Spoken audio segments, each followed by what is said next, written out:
Hey everybody, AwesomeMattG here, and today we're going to be doing the afterthoughts video for The Elder Scrolls V Skyrim, considering that I just finished that here recently. So, after doing the first afterthoughts video for The Witcher, basically everybody seemed pretty happy with the way I did it. So if there were any adjustments that people want me to make, again, leave them in the comments below after if you listen to this or listen to the other video, if I leave things out that you would rather I have talked about, or vice versa, things like that. So Skyrim, yeah.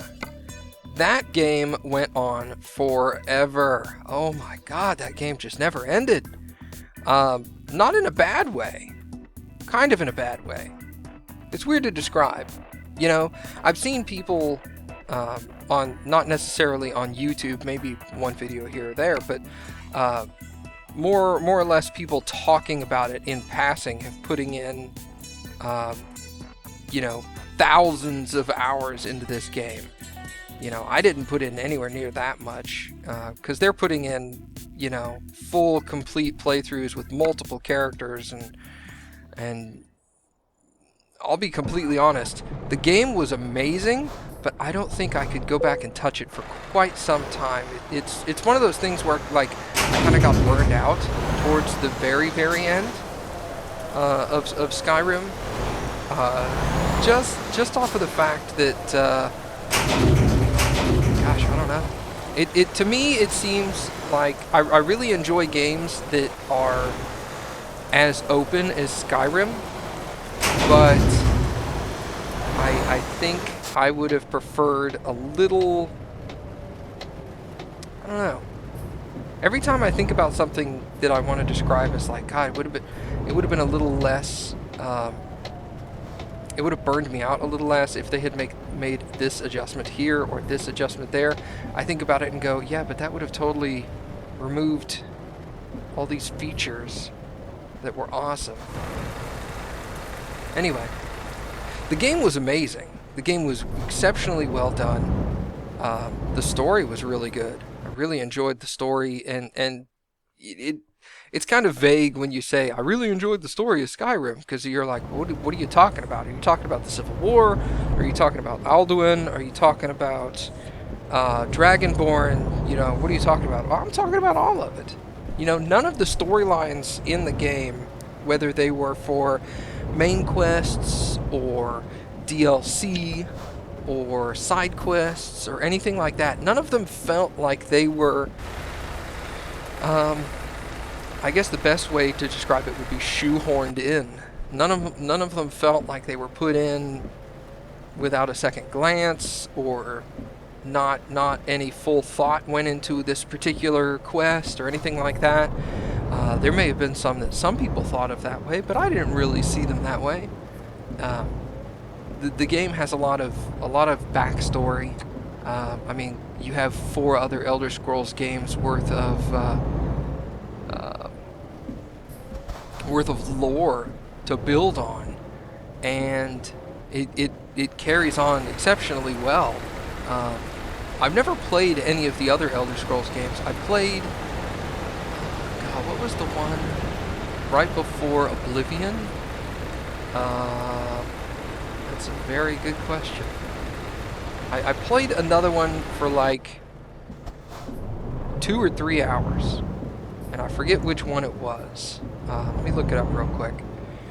Well, see, I'm sitting here at this Elder Scrolls thing. Oh, here we go. Morrowind. There it is. I'm sitting at this, like 2 different Elder Scrolls wiki pages, and everything is Skyrim. They don't have... I'm finding it difficult to find anything on anything else, but here it is.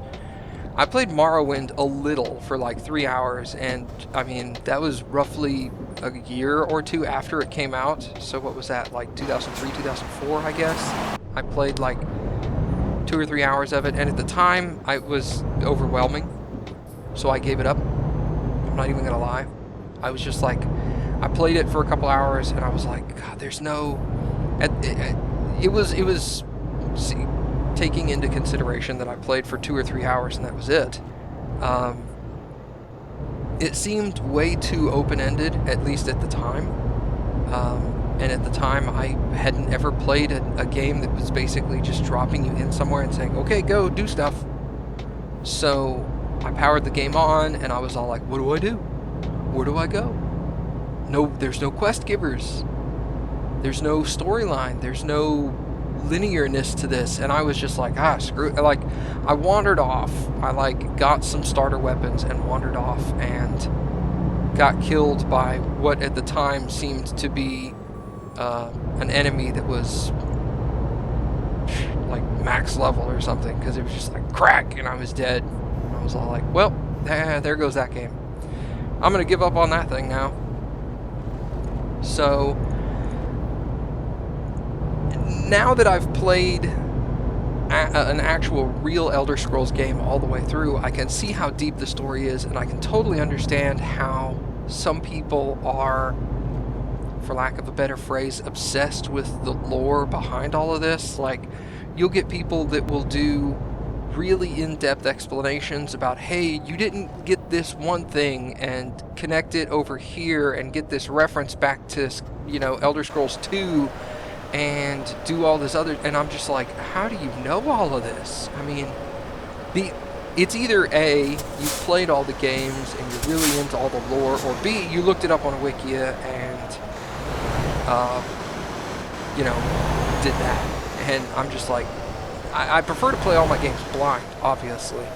And I know that the Elder Scroll games aren't necessarily dependent on each other at all.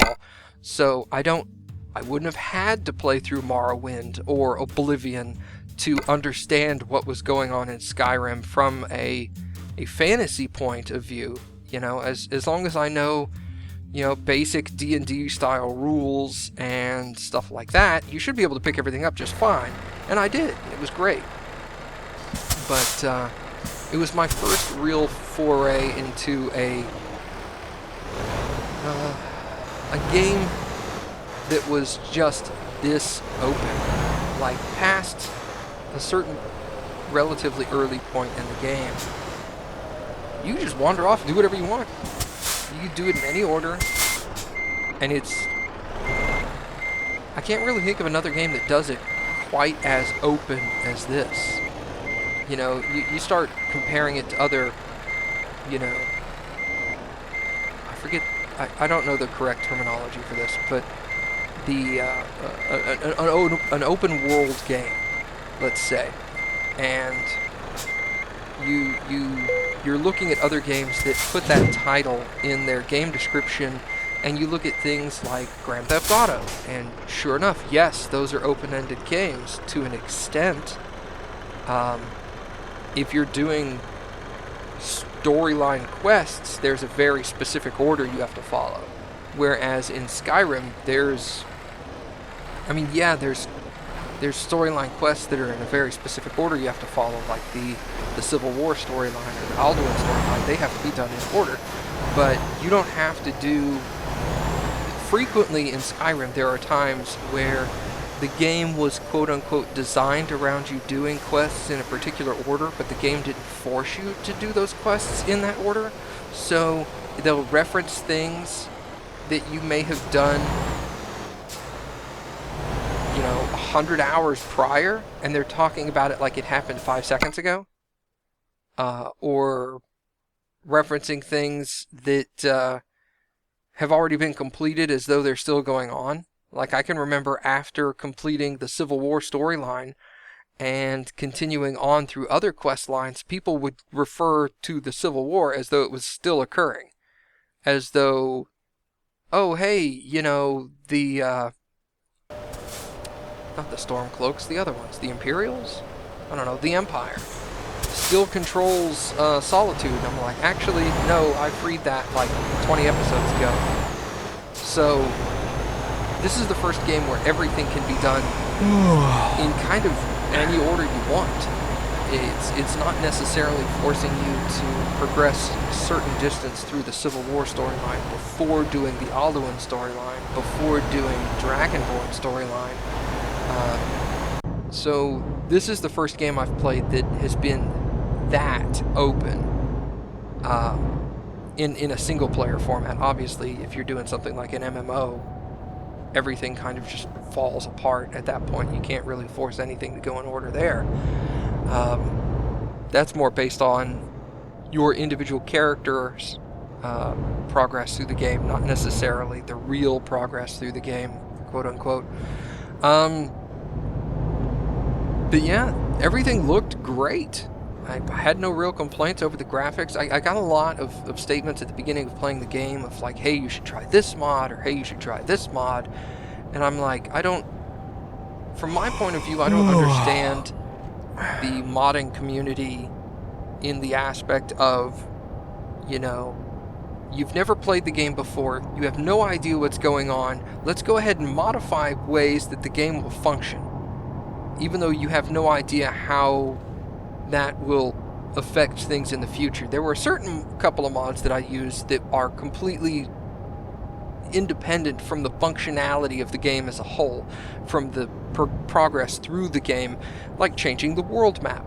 That had no outcome on how the game actually functioned in questing or anything like that. I had Sky UI running, which was changing the user interface in the inventory. That doesn't affect the way the game functions as a whole. The only one I really use that kind of does that is the Unread Books Glow. But at a certain point in the game, it's completely non-functional for the most part anyway, because you've read all the books.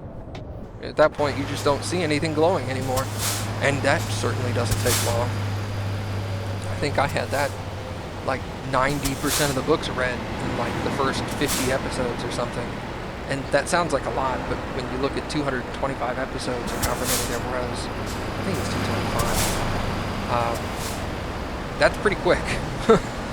So, there's so much I wanted to talk about. I should have written this all down, because now I'm drawing a blank on some of the things. The character creation was really good. I really enjoyed that, although I do kind of agree with some other people that's like, wow, this guy spent like half an hour designing his character's face, and in the first 10 minutes you throw a helmet on and then you never see the character's face again in the game. I was kind of like, well, you know, it's cool to have my own designed character, but wah wah, you don't ever see it. A lot of the interestingness that's even word in the game for me came from how interconnected a lot of these stories are. Like how, and I mean, I know it was obviously all planned out ahead of time, or at least mostly planned out ahead of time, and they kind of, when they would add stuff in later, they're like, hey, let's kind of poke this in here and it'll make it connect into this overarching grand story going on here with the dragons coming back and you being a dragonborn, being able to speak the Dova language and all that good stuff. How interconnected everything is. Like, the Civil War storyline is basically that the main guy of... Now I can't remember who they are. God! It's so annoying that I can't remember some of this stuff. The main dude that's in the rebellion, whatever his name is, and I'll remember it in like 20 minutes and be all like, this guy! The main guy like shouted the one dude's face off because he was all like, I need to be the High King of Skyrim or whatever. And the dude's like, nah man, you're like a total jerk and I'm just gonna shout at you. So it's obvious that he's a Ulfric. God, Ulfric Stormcloak. It's the Stormcloaks. Duh. Anyway, he's obviously got the skill to be a dragonborn, right? Because otherwise, how could he use the voice? Because according to them, those are the only people that can use it. So him being a dragonborn, and that doesn't appear to come into play any other time other than the fact that he used the voice to shout that other dude's face off, and claimed that he was rebelling against them. So I'm like, well, obviously he's Dragonborn. I'm Dragonborn. That must mean there's some kind of connection here. But the game just kind of just leaves that open-ended. Or if they explain it in more detail, I either didn't find it or completely overlooked it. So there's that. And it's things like that that connect all of the things, and they don't necessarily have to explain it. I'm totally fine with him being a Dragonborn and them going, okay, that's the explanation that you're going to get, the end, let's move on.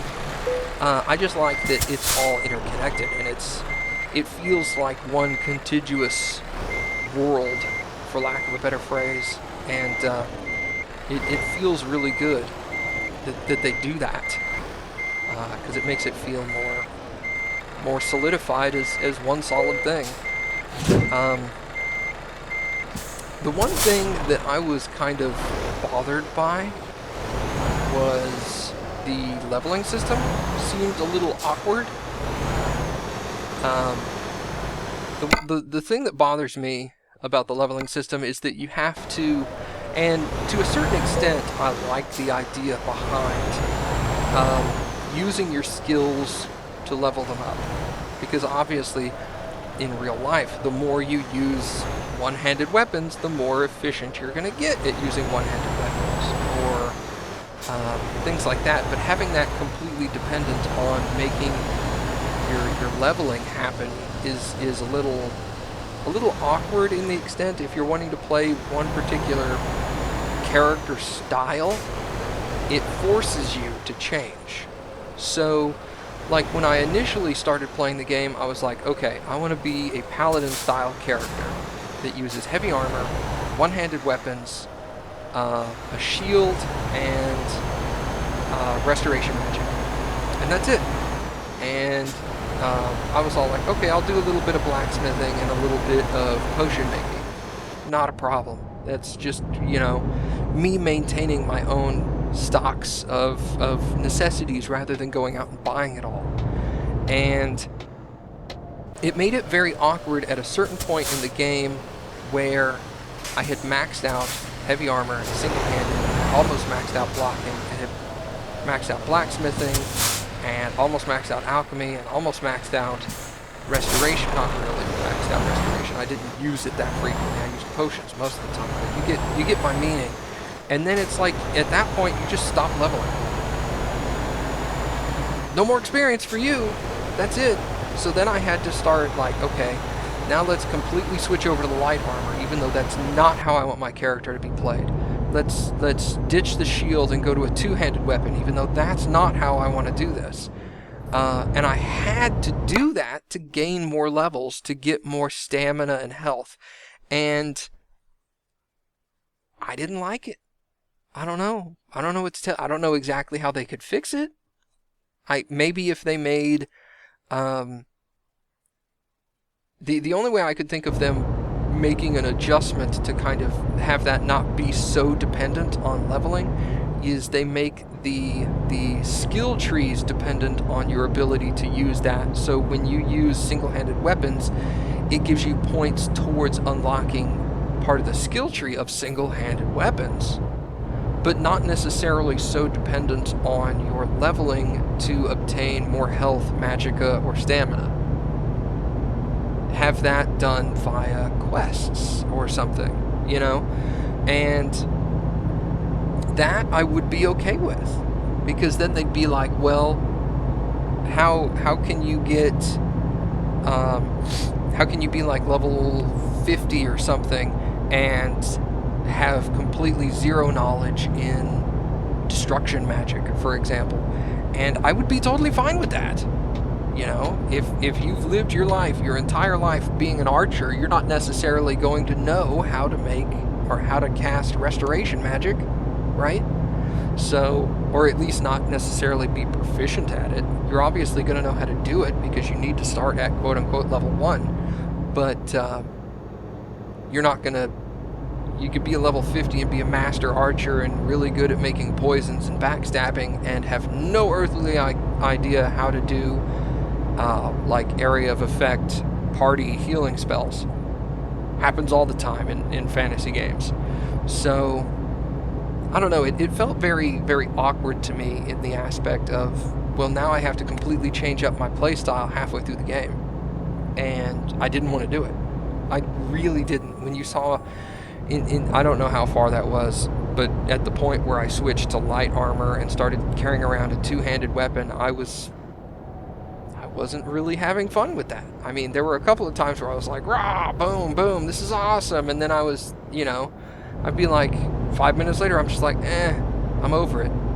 It's not my playstyle. I don't enjoy it. So I'm not really big into a magic user, but if I wanted to level up any further than what I was at level 224, episode 224, I mean, I was going to have to start heavily focusing on magic, because I had used basically no destruction, no illusion, no conjuration, no, is divination one? I don't know, whatever the other kinds of magic were. I hadn't used hardly anything other than restoration magic, and I'm not a big magic user in pretty much any game. People that watch my Mass Effect series knew that I tried to stay away from biotic abilities almost completely, just because I've never been really good at it. Now, if I play a pen and paper RPG, I'm great at a mage. I'm awesome at it, but it's the split-second decision to decide what spell to cast and all that stuff I'm not good at. If I'm given a little bit of time to make a decision, I'm great at it. But in a split-second decision, my mind goes, hit it with a stick. Pull up your shield and defend yourself and hit it with a rock. That's my instant response. My instant response is not, let's summon an earth elemental to go bash him in the face. So that's just not how my brain works. So the leveling system was a little awkward for me. It made it a little uncomfortable in that aspect. I wanted to do something else. It didn't quite jive with me. That's another thing that's not well done. And I got not necessarily complaints. I hate saying I got complaints about this. I got suggestions. Some people were less than kind about it, but the vast majority of my viewers are totally cool about it, and they're like, hey man, if you're running through certain areas of the game and you're just owning face, you can go in here to this menu and knock the difficulty up 1 or 2 levels. And I totally get it, and if I played through the game again, I would want to play it through at a higher difficulty level. I don't think I would ever play through the game on the hardest difficulty level, because I'm not that much of a glutton for punishment. But a lot of people were like, the game would be more interesting if it was more difficult, and you seem to be breezing through some of these sections that are intended to be a challenge, and obviously for you are not. And it's solely because you're over leveled for this particular area because you decided to go down a different path, which is totally legit. I decided to go this other route and do all these other storylines and then come back to this quest, which was initially intended to happen shortly after the beginning of the game. So this particular dungeon or castle or whatever I was raiding at the time just so happened to be a lot easier. And they're like, you can crank the enemy's difficulty up to where it's more difficult. And I was of a couple of different mindsets there.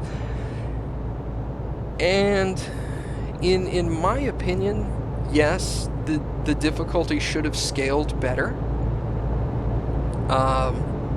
They do a pretty decent job of that in the first half of the game, if the game can be cut into halves.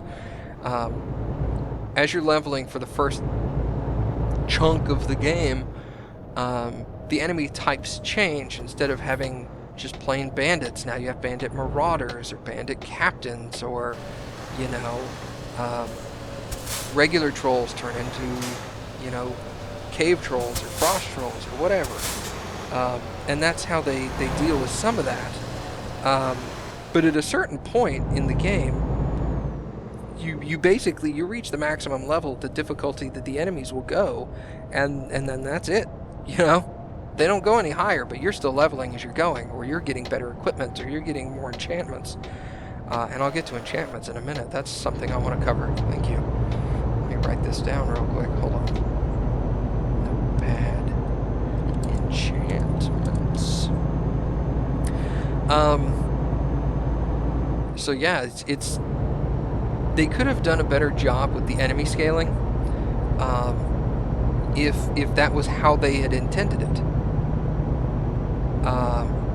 They don't necessarily need to have, you know, made a quote-unquote infinite value of enemy difficulty. They could have... See, I'm not a game designer. I don't know the limitations here.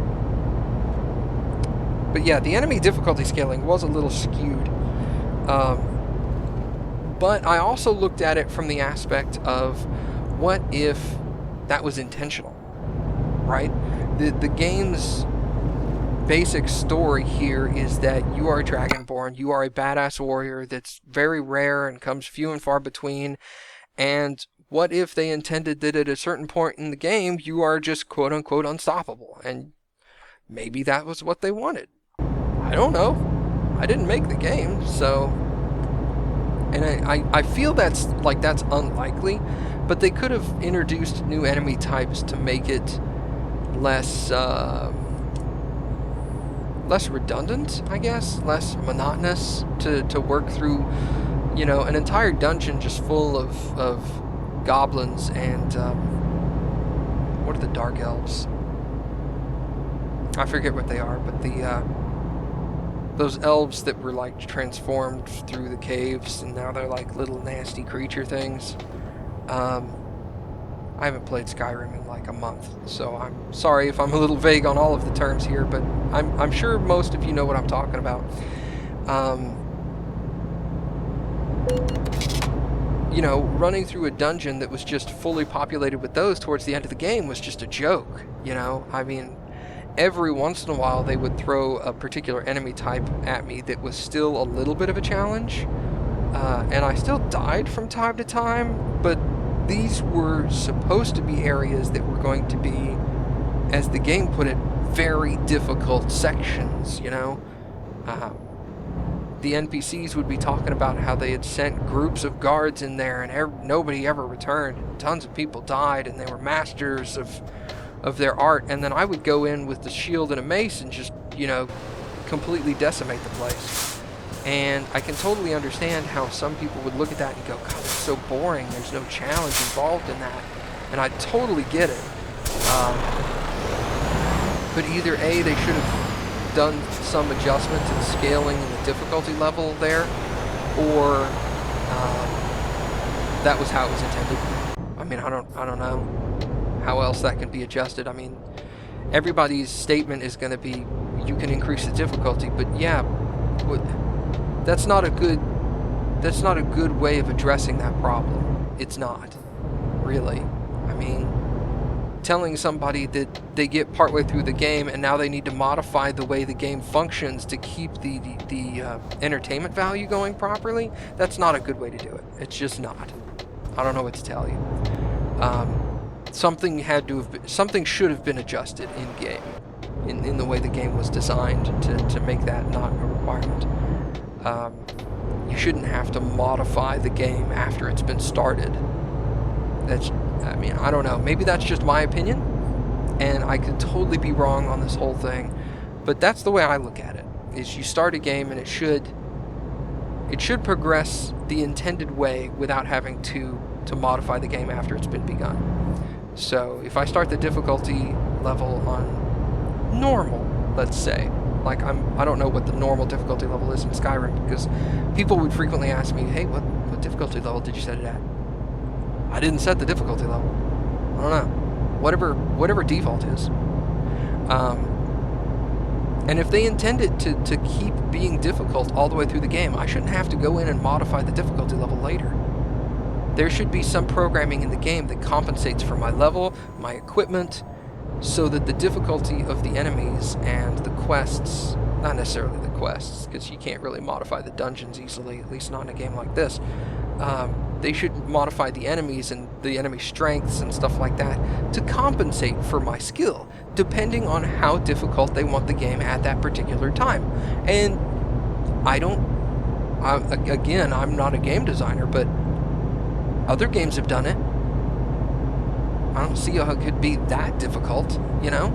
I mean, I'm sure there's a little bit of difficulty involved there, but they could basically just ignore the intended quest design, ignore the location or things like that, and just put in, okay, if a character is this level and has this many skill points and uses roughly this type of equipment, these are the enemies that you should be introduced. Like, put it on a scoring basis. You know, your character is this level, you get this many points. You're wearing this kind of equipment, or using these kinds of weapons, that's this many points. You have these many points, these many skill points into health, that counts for these many points. Okay, all of that put together equal this scaling of enemies. And those are the enemies that we should spawn in this particular location. And I mean, granted, you're going to want bandits in bandit caves, and you're going to want the dark elf creatures in the dark elf dungeons, and you're going to want the mechanical dwarven monstrosities in the Dwemer cities, and all that stuff. But you can scale those types of enemies along with it. I wouldn't necessarily see as it would be that difficult. You don't necessarily have to constantly change the enemy types, like the names from bandit to bandit marauder to bandit outlaw and all that stuff. Each like 3-level section doesn't need a new name. You can just, you know, have, at a certain point, you have certain chunks that are, okay, these are the easier type enemies, like the bandits and the outlaws, and these are the medium difficulty, these are the hard, and then these are the extreme. And you have like bandit elites that are just generic, like there were the bandits at a certain point in the game that came in like all black. Like, I guess those were the assassins, I guess. But then you could just transfer the bandits into that style. They were like elite bandits, and then they scale along with you through a certain period. You know, that kind of stuff. Like I continue to say, other games have done it in the past. I don't foresee that it should have been that difficult to institute into a game like Skyrim, but who knows? Maybe it's just way more complicated than I'm making it out to be, but it seems simpler. I don't know. Here's something that people will constantly bring up, and it's totally fine. I completely understand where everybody's coming from on this. But it's the lack of my use of enchantments in-game, both for armor and weapons. I totally understand the enchantment system on armor being a major complaint. I get it, because the enchantments are permanent. They don't involve me having to constantly reapply an enchantment. The thing that put me off on it was, by the time I got involved in enchantments, I was already way beyond what level 1 enchantments were really going to help me with. You know, I'm towards the end of the game trying to get into enchantments, and I'm like level 50 or 60 or whatever I was at the end of the game. And I'm like, alright, cool, let's get into these enchantments and see what I can do. And it's all like, health increased by 12 points. That's not going to do anything for me. What is 12 points of health? I have people hitting me for like 50. 12 points is nothing. So it's a waste. For me, it felt like a waste of time. It felt like, you know, why am I putting this much effort into something that I'm not even going to use? And I guess if I had... It's mostly my fault. I'll take the blame on this one. If I had tried to level it up alongside blacksmithing or alongside alchemy or whatever, by the end of the game I'm sure I would have had better enchantments that could have utilized the master black gemstones or whatever they were, and had a more noticeable effect. But another thing that killed it for me was the fact that the weapons just run out. They just do. Even the better enchantments that I could put on them at the time, they last for like 50 hits, and I'm like, that's not even gonna last a dungeon. Why? That's a lot of labor put into enchanting a weapon, and I'm like, for me, it's just not even worth it. I'd rather just hit the guy again than have to worry about, okay, I'm going to this particular place, let me go ahead and make a weapon with a fire enchantment that does this much damage because the enemies in there are more susceptible to fire than they are to some other form of magical enchantment. And I'm just like, it's just, that seems like a lot of work. I don't want to sound like I'm lazy, but I'm lazy. So it comes down to basic laziness there. And I see some of the enchantments that other people have on their weapons where they're like, this weapon has tons of health, or this piece of armor blocks like 60% physical damage, and I'm like, that would be great, but at this point in the game, I'd have to spend episodes and episodes and episodes and episodes of just, blacksmithing a bunch of stuff, leveling up my enchanting, putting skill points into enchantment, doing it again, rinse and repeat, hours and hours and hours and hours and hours. And at that point I was like, I don't really need it that bad. It goes back to the enemy scaling. The enemies aren't so hard that I actually need the enchantments. And that's kind of how I feel, and that it bothered a lot of people during some of my other games, and I keep bringing up Mass Effect, but Mass Effect is a good example for a lot of this stuff, is that I had a lot of abilities in Mass Effect that I never utilized. It's not that I didn't want to use them, or that I didn't think they were useful, it was that I didn't need them. I was doing fine without this particular skill, or using this particular effect on this particular enemy. I took the enemy down and I didn't die. I don't see why it was a necessity. It wasn't a necessity, it just worked. So I didn't worry about it. It's kind of the same way with enchantments in Skyrim, I was able to go through all these dungeons without any major issue. I didn't foresee a necessity to do enchantment. I mean, back to the leveling system as well. I guess that would have helped me with leveling a little bit, to level enchantment along with it. I might have been 1 or 2 or 3 levels higher, and I could have put that into health or stamina or magicka, but let's be honest, I wouldn't have used the enchantments. I just wouldn't have. I didn't see a point to it, so I'm not going to utilize it. Let's get off of that. Let's go to something else that's, sounds a little more positive. The amount of labor and love that went into designing all of the cities and the towns and the countryside was amazing. It never felt like there was an extended period of time of me walking around in just this aimless dirt road that went through this countryside and there's nothing around. There was always something around me to catch my attention, and that was awesome. That's really well done, in the fact that you're never bored in what you're viewing in the background. So that was exceptionally well done. All the cities were really well built. They all had good stories behind their construction, based off of where they were. Dawnstar's buildings were built to look more warm and inviting because there's snow around it, and you would want it to be warmer. Areas in mountainous sections were built more out of stone than they were out of wood. Vice versa for areas in wooded or cities and villages in wooded areas were built more out of wood than stone. Areas in lots of water had lots of bridges. It just all made sense, and it all worked really well, and it felt very proper. I don't know how to get into it more than that. Everything just felt really well done, and no 2 cities looked the same. A couple of the buildings may have looked similar, but each city had, small architectural details that were different. The lore of the city played a big aspect in how the city was designed. So that was exceptional. I thought that was very, very well done. And that was amazing to me. Just that whole aspect just blew me away.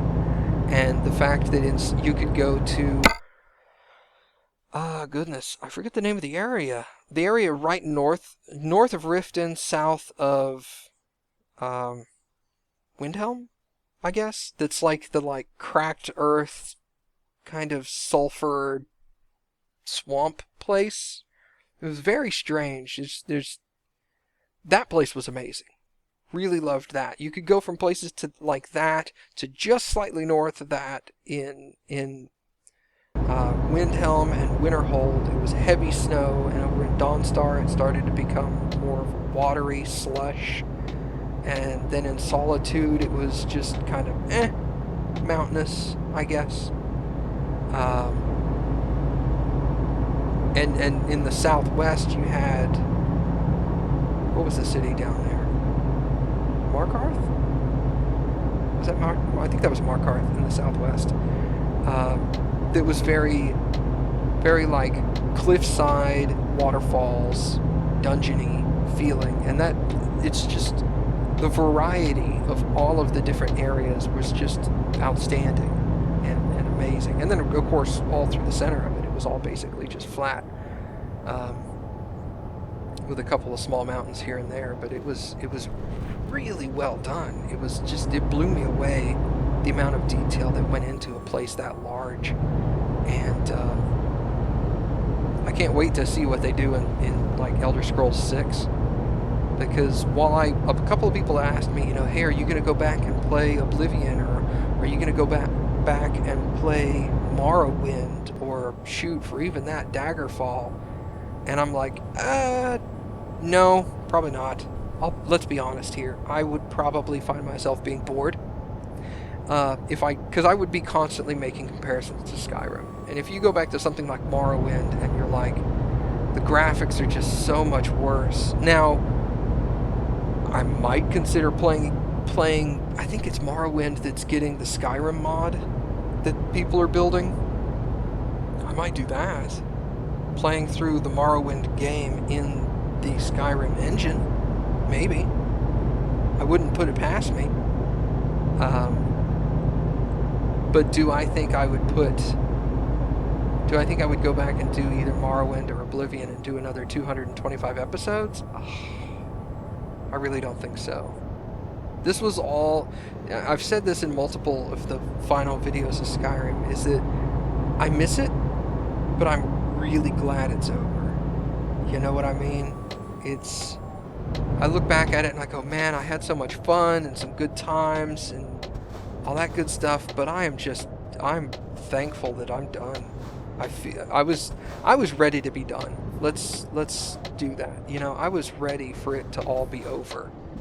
And it's not in the aspect of I wasn't enjoying myself or I wasn't having fun. It was just I put in like, see, if 225 episodes, the 100th episode was 100 minutes long, so it's an hour and a half. The 200th episode was longer, but I can't remember how long. I think it was also an hour and a half. And then the 225th episode was 2 hours, and then on average every episode was about 32 minutes, I think. So that's at least 112, let's round up and say 125 to 150 hours of gameplay into this, solely for YouTube. That's not including the 4 or 5 hours I played where I just mined clay and stone for the DLC where you can build your 3 houses. I completely mined out 1 clay deposit and 1 stone deposit so I could have enough clay and stone and never have to go back again. And I did that for 3 or 4 hours, and that was boring. That was beyond tedious. I loved the DLC though. The DLC was amazing. Being able to build my own house was awesome. I wish they had done something a little different in the inventory system as far as building a house is concerned. I wish they would have had it more on the lines of, you could take all of your equipment and put it in the chest outside the house, thunk, and then you could walk up to the building thing and go, I want this built. You know, I'm totally fine with building the foundation, framework, and all that stuff. But I hated having to go back and forth and get the nails and get the hinges and all this stuff. It's like, can I just throw it all in this chest and then go to the workbench next to it and go, okay, I want the framing for this, and this. And I want the foundations for all of them. And I want the walls and the roof, and I want this. And then once the entire outside of the house is built, and you could just go click, click, click, click, click, and it was all done. And then you could go and go inside and say, I want this room to have all of these items, rather than doing them one at a time. Being able to go, you know, going down the list and check all these things off, this, and then it's, as you're going, it's subtracting the necessary ingredients, and then you could hit like confirm down at the bottom, and then just poof, it was all there, because it was basically doing that in game. It was instant gratification, but it forced you to do each piece one at a time, and it was tedious. It wasn't bad, it just felt a little too tedious. Felt like they could have designed it a little better. God, there's so much more I can talk about. The game just goes on and on. A lot of people hated my Civil War choice. They hated that I backed the Stormcloaks instead of the Imperials. And I have a multitude of explanations behind that. First off, it was my decision. Too bad. Suck it up, live with it. Secondly, if you just wanted everybody that played Skyrim to choose the exact same decisions you chose, that would get really boring. You knew exactly what was going to happen. I loved the fact that most people chose the Imperials and I was choosing the Stormcloaks. It put me in the minority, which also made it so that if somebody was like, I did my playthrough as Imperials, I don't want to play through the entire game a second time just to see the differences. So let me go watch this over here because this guy is playing it from the other point of view. And that, to me, is awesome. You know, I like being in the minority. I like when I'm playing my Telltale's games, and most of my decisions are the same, and then like one or two major key decisions are like, you and 2% of everybody else in the world chose this decision. I'm like, awesome! I like being in the minority there, because it makes it more interesting. At least in my eyes, it does. So, goodness. Like I said, there's so much more I can cover. I can go into detail on other storylines and stuff like that, but I could just ramble on for hours and hours and hours about this and not really put that much bigger of a dent in it. So, again, like I said, if you have any other things you wish I had covered, put it in the comments below, ask me questions. I will come here and answer the questions as best as I can. And then, of course, if I didn't cover something that you wish I had in much, much greater detail, if there's something huge, I may go back and do a second Afterthoughts video for Skyrim, or I'll just respond to you in the comments. But I'll go ahead and make those adjustments in future games that I do this for. Also, if there's some of my other games that I've done Let's Plays for that you'd like to see an Afterthoughts video for, let me know. Because at this point, I'm probably just going to do them for the games that I do in the future, and then maybe a couple in the past, but I'm probably not going to go back and do them all. So anyway, thank you guys for watching. Keep watching the rest of this Euro Truck video. And on a side note, when American Truck Simulator comes out, hopefully later this year, like August or September, I'm thinking of doing like a weekly video, like one video a week of American Truck Sim that just kind of shows what I've done over the last week, as well as like do a Q&A answer session, or just chat for fun or whatever. Let me know what you think about that too, because I think that might be fun. But anyway, thank you guys for watching, and we'll see y'all next time.